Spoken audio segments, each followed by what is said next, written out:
خسته نباش مهندس.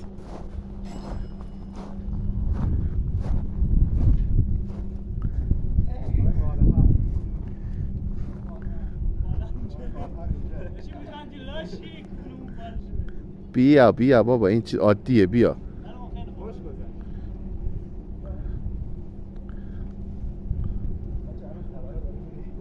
هنوزم میگین برق سخته.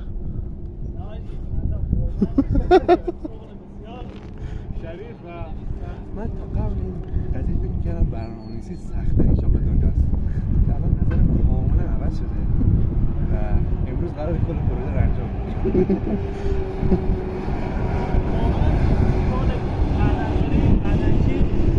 سخت‌ترین رشته‌های تاپ چیز دنیاست.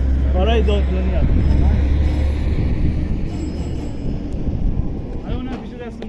این که دهنش